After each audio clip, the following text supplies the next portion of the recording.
Lord, Dana. That is just putting out fires. So good. Always putting out fires. Max, Well, you've been to quite a few press conferences. You want to jump in? Listen. What? Listen. That was so good, Stephen A. Come on. Listen, Dana is right because you throwing bottles and you don't want it to hit somebody, an innocent person, and they try to sue you or something. No, That's all he's saying. And you certainly don't want that. Conor's got to control himself. But and Diaz, too, because Diaz instigated it because he threw the bottle first. But be clear about something.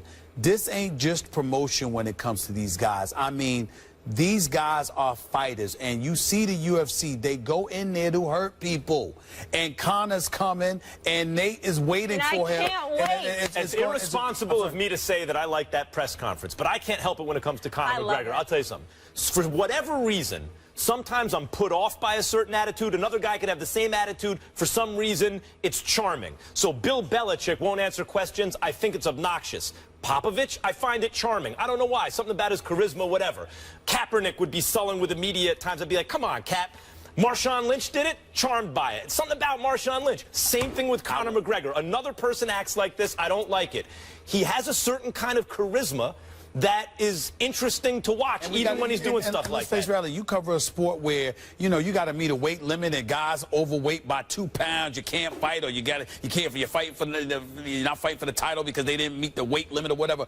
Conor McGregor went from 145 to 170. Oh, my opponent dropped out? Don't care. Let's fight. Let's go, let's go, let's go. I'm going to go with Conor McGregor with the upset, and I think it is going to be. He was winning the first fight until he tapped out. Well, I will say this. I'm hoping he wins because I want to see a third fight. I like it. Listen, for the purposes of the UFC, I do like Nate Diaz. I really do, but I just want to see. I'm a fan of Conor McGregor's. I think he tries to back it up. Doesn't play though. Yeah. You know what I'm doing later today, guys? What? I'm gonna, run home quick, get the popcorn ready, get nice and comfy on the couch, because at 2 p.m. Eastern, Brick is back. Yeah! It's going to be, you have to watch. Of course. Please call your wife, tell her to DVR that. It is going to be so fantastic. Yeah, I'm looking forward to it. It's like the only thing, you are so... Can't wait. Are you excited or what? I am excited. Are you going to be nervous when you watch yourself, be honest? No, I'm not. This is something new. No, I'm not. No, I'm not. I'm not going to be nervous. You feel good about it? Maurice Bernard takes care of me. I mean, when it comes to the soaps, Eric Braden for Young and the Restless, Victor Newman, and Maurice Bernard, Sonny Corinthos for General Hospital take good care of me. They're personal friends. We are going to watch this tomorrow. I'm not worried We're about going to share the clip on the show. Give and I want to hear from you guys on Twitter. Let us know. They school me. And Emmy is on the way someday. And Emmy is on the way someday. All right, settle down. Let's get into it.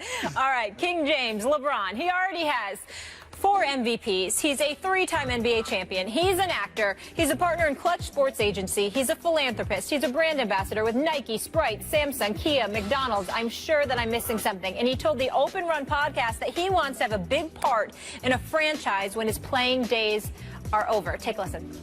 I feel like my brain is, as far as the game of basketball, is unique. And, you know, I would love to continue to give my my knowledge to the game, and I would love to be, you know, a part of a franchise, if not at the top. You know, one of my dream is to actually own a team. You know, and you know, I don't need to have fully hands-on. You know, if I'm fortunate enough to own a team, then I'm gonna hire the best GM and president that I can. Right.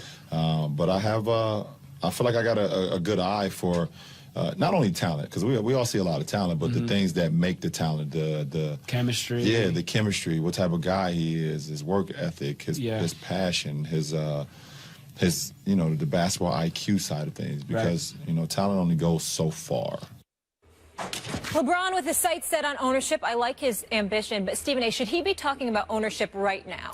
Yes, he should. Absolutely. It's the best time. And I'm going to say something on that. I might feel his comments about Michael Jordan as sacrilegious and blasphemous, but that's really about all you can say about LeBron James. I think I'm going to say something that I don't think has ever been said. I think when it comes to the National Basketball Association and all of professional sports, I genuinely believe in my heart 2 people were owed or are owed ownership of a franchise. One was Michael Jordan. The other is LeBron James. You could throw Magic in there if you want to. That's fine. But Magic and Bird, the combination of the two, elevating the popularity of the sport, bringing the NBA into mainstream, that's entirely different than the global stratosphere. Michael Jordan transcended the sport too, and then LeBron James taking it to another level the way he has from a business perspective. When LeBron James, when you look at him, the pressure that was put on him, the way he's been in the public eye since he was 17 years of age on the cover of Sports Illustrated, the expectations that were placed on his shoulders, how from his very first game going up against the Sacramento Kings when he dropped 25 straight out of high school, to what he has evolved into. It's not just about the 3 championships or anything like that. It is the fact that for 13 years, pretty much LeBron James, with the exception of the Kobe years, LeBron James was the story in the NBA, at the very least for the last 7. And he has carried that baton in exemplary fashion. You can never question his effort. You can never question his commitment to excellence. You can question his accomplishments, but you can't question how badly he wanted it. You can question a lot of different things. And then to step off the court and to carry the brand of the NBA on his shoulders the way that he has. If anybody in the modern day era deserves an opportunity to own an NBA franchise, it is LeBron James. These owners, Michael Jordan is the only black individual in the room in terms of the owners in the league's board of governors. He's the only guy. LeBron James needs to be that guy.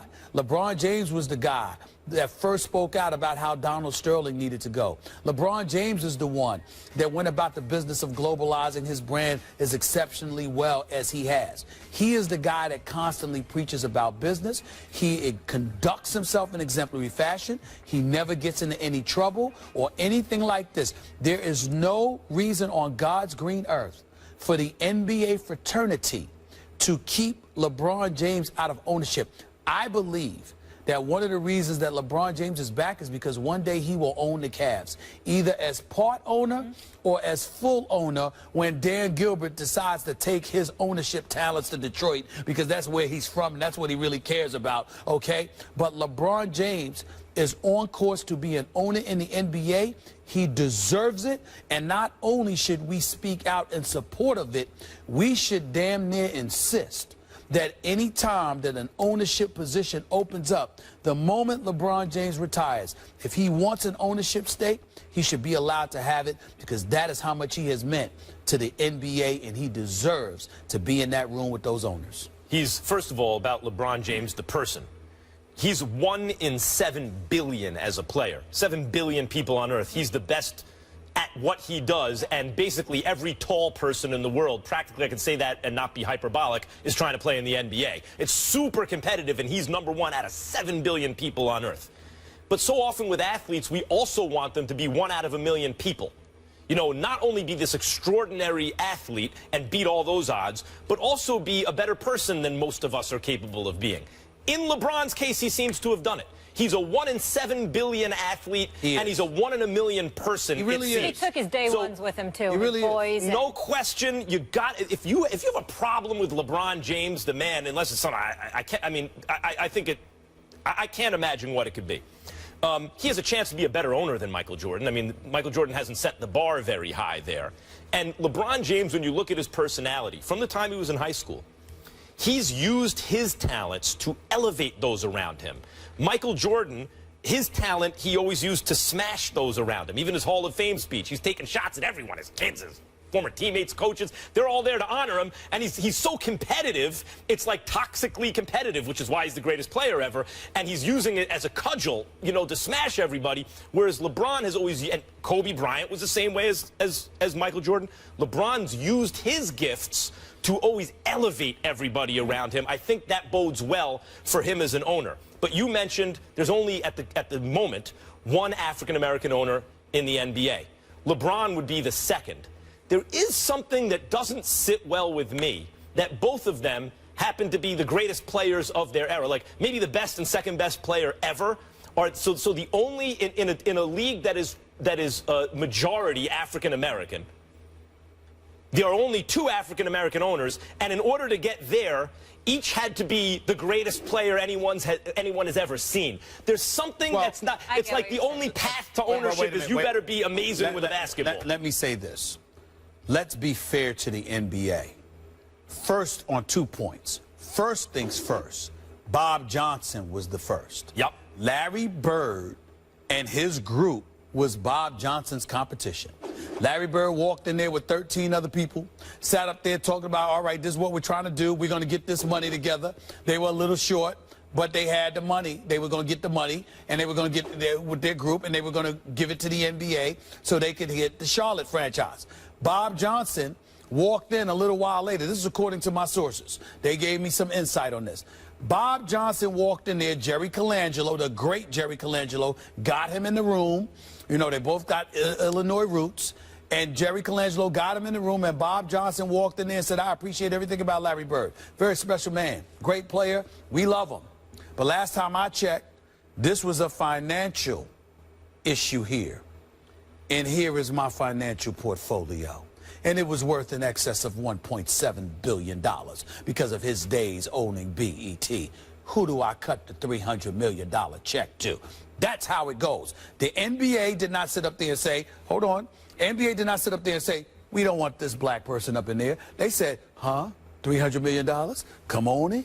Come on in, green person. So let's be clear. Yeah. Let's be clear. Not only did the NBA do that, they're the only ones who did do it. I'm not suggesting that it's David Stern or Adam Silver. I know you're not suggesting anything like that. I'm just saying that it's important to point out that the NBA is the one sport who has done it. Major League Baseball hasn't done it. National Hockey League hasn't done it. National Football League hasn't done it. Where's the black ownership with those leagues? So if we're going to talk about them, let's get a Richard Lapchick on here to talk about fairness. Let's get a Richard Lapchick here, you know, with his Sports Institute. You know, let's get him on here to talk about the paucity of owners, the paucity of executives, etc. It's not to say that the NBA can't do better, but David Stern and now Adam Silver and the NBA have done an exemplary job in comparison. Could they do better? You're damn right. They all could do better. But in comparison to the other leagues, there's nothing to discuss. Yeah, there's nothing to discuss. I'm glad you made that point. What doesn't sit right with it,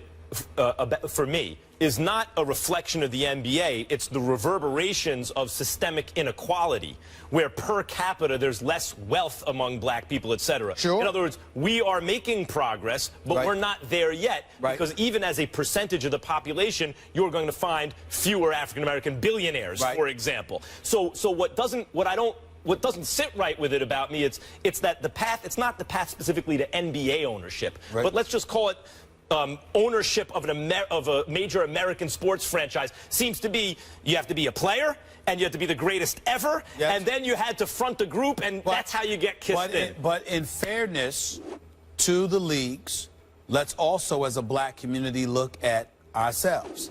Karen Hunter, a dear friend of mine, hosts her own radio show on Sirius XM, Urban View Channel 126, every weekday. Every week, she's screaming at the black community. She is a black woman, a Pulitzer Prize-winning journalist and a black woman. Every day, she's screaming at the black community how our spending power as a community exceeds $1.3 trillion. So we're spending, but what are we spending it on? How are we pooling our resources? How are we positioning ourselves as a community to position ourselves to get into a place where we could ultimately own a team? So we can't look at white America because of how we handle our business and blame them for keeping us out. Now, if you have the money and you're standing at the front door, which has been the case with some of us, and we are not allowed in, that is an entirely different argument than if we don't have the financial portfolio because we haven't accumulated our resources in appropriate fashion to gather ownership. We have to hold some level of culpability ourselves instead of always looking at somebody else to blame. But I think we all agree LeBron would be a fantastic owner and has the potential without to question. be phenomenal, and we're all on board with that. And he deserves it. No question. He deserves it. Brick, you're a man. June's bright, you're a man. All the best, you're a man. June's bright, you're a man. All the best.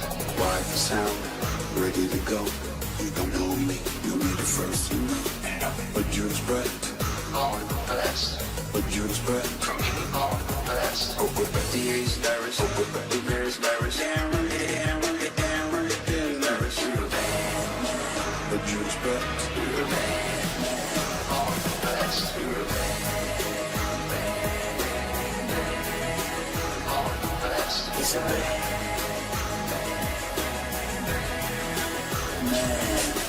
Rick, great job.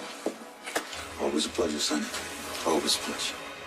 Always our pleasure. Yes, Brick is back. Stephen A. making his triumphant return to General Hospital today at 2 p.m. Eastern on ABC. Make sure to tune in. What can we expect? Brick's back. Today's episode. Brick's got to handle some business. You know, Sonny's got an enemy.